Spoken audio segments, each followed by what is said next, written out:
Indian Airline has suspended its flight. You would remember it was on the 2nd of May when Go First had to completely stop all its operations. Aviation enthusiasts will have heard of Go First, formerly GoAir. For those who don't know, this is an Indian low-cost airline which used to be one of the most successful in the Indian market. It was founded as GoAir in 2005 by Jehangir Wadia, son of Indian industrialist Nusli Wadia. The airline was established in Mumbai, Maharashtra, India, and had two main hubs: Mumbai's Chhatrapati Shivaji Maharaj International Airport and New Delhi's Indira Gandhi International Airport. Go First was a budget-friendly airline following a low-cost model of operations. It was primarily focused on domestic services within India, but also served some international destinations in Asia and the Middle East, such as Bangkok, Phuket, Muscat, Abu Dhabi, Dubai, Kuwait, Singapore, Colombo, and Male.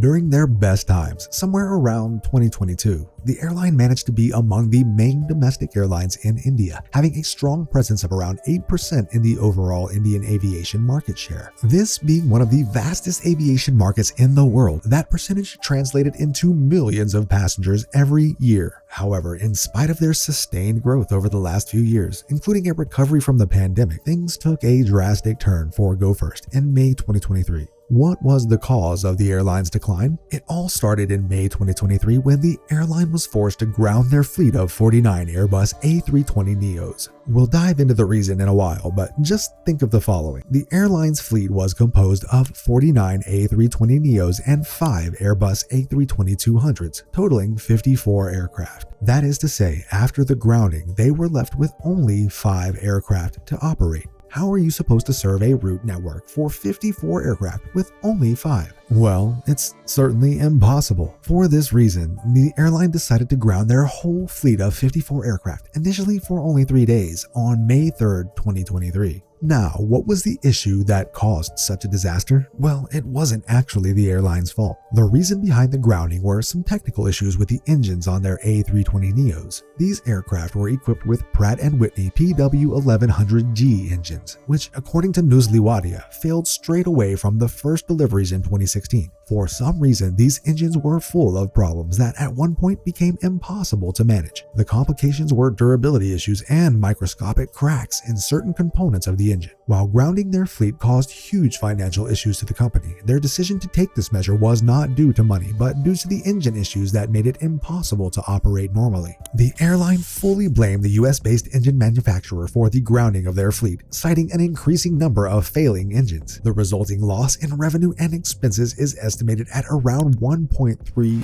billion.